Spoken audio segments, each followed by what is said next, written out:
Mary Glindon. Madam Deputy Speaker, it's an honour to follow the member from Chelmsford, particularly listening to her account of what can be done to help tackle dementia. Madam Deputy Speaker, I had the honour of being a councillor, like a number of people in this House, for 15 years in North Tyneside, where I served the people of Battle Hill, the ward in which I live. And I'm, to this day, proud of everything that Labour councillors have achieved since North Tyneside came into being in 1974, in the times, and the majority of the time at that time that Labour has held power. And I remain an ardent supporter of the council under our elected mayor, Norma Redfern, and I pay great attention to the council's finances, particularly as my husband Ray has served as the Cabinet Member for Finance over the last 6 years. However, like councils up and down the country, North Tyneside has struggled in the past 9 years, losing £120 million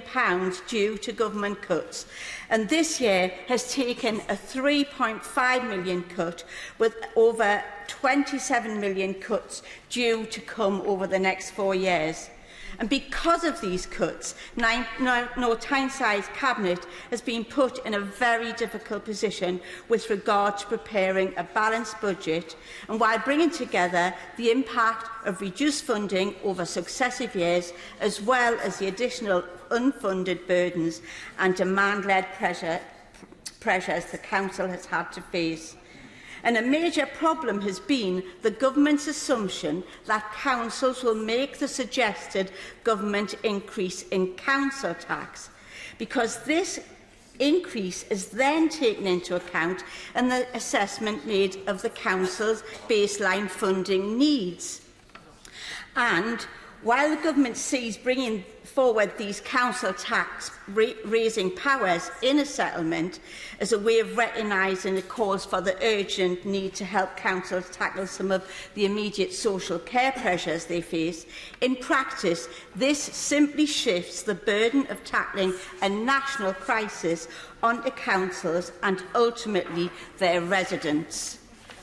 North Tyneside, sadly, with this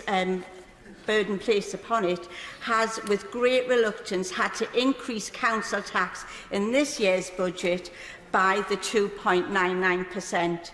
And that means £30 extra a year for Band A and over £45 for Band D. Quite a sum on people already struggling to make ends meet.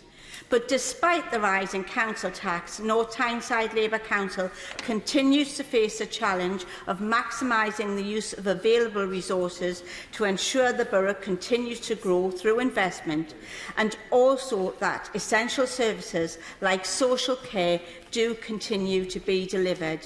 But achieving this balance grows more and more difficult every year, and the Council can see no easing of the relentless pressure to secure efficiencies in the current financial environment. But despite those challenges, North Tyneside also continues to focus on achieving the overall policy objective shaped by the Our North Tyneside plan, put together because our Mayor listens to the people. The Council is determined to continue to find a way to improve the lives of our residents by making the Council work smarter, continuing to put people at the centre of what it does, and ensuring that the organisation maximises the way it uses public money to achieve residents' priorities, including delivering economic prosperity and good social care, a priority that came up time and time again amongst our residents. So, like many other councils, North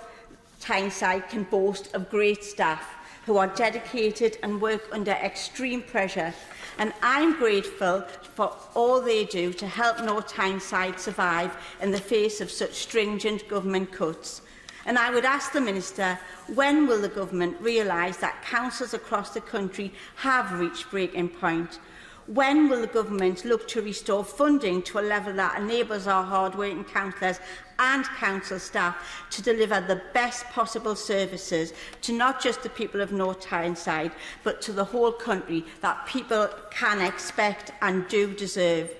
And Madam Deputy Speaker, I would wish all the candidates standing in next week's election the best of luck, but the very best of luck to our Labour candidate, especially in North Tyneside.